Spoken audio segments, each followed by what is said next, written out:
has COVID-19 complicated support, like access to support networks? And maybe the other part of it is, how is it facilitated, better facilitated? Because there may be pros and cons there. Unquestionably, the pandemic has created social isolation and loneliness for people who are housebound, and for family caregivers who are looking after people at home. And initially, these restrictions, of course, were put into place to prevent the spread of the pandemic. And a lot of what we were offering was shut down, not just from the healthcare system, such as home care and adult day programs, and even provision of face-to-face care from family doctors, etc. Even visits to the emergency room were discouraged, just to reduce the spread and what we were anticipating was going to be the demand on the healthcare system.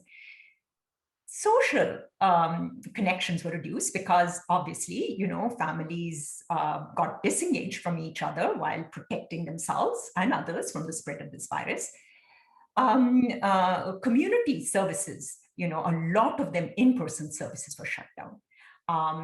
So the normal places somebody would go to maintain social connections were no longer available. Libraries were shut down, community centers were shut down, etc. So this resulted in, and we did a survey last year, which showed considerable decline of mental health, physical health, caregiver stress and burnout, increase in anxiety, and loneliness went up exponentially.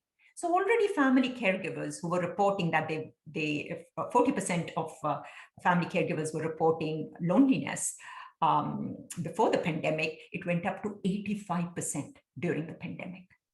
So what happened very quickly, and you probably heard a lot of these conversations that were happening across the systems of care, was that we have to open up the usual opportunities for people to interact and to have social participation and to access services.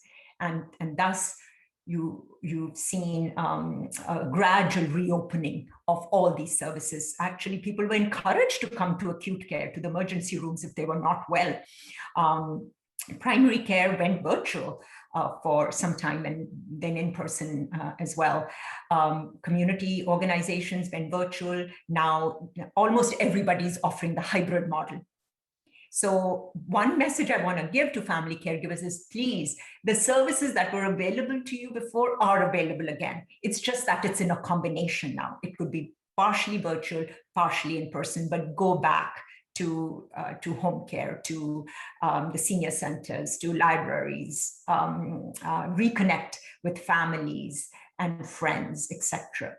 And the other thing that has happened because of this need is there's a lot more virtual support systems that have gone into play. The only difficulty here is that older adults and family caregivers have to be adept with information communication technology. And that's where we've got to make sure we support them.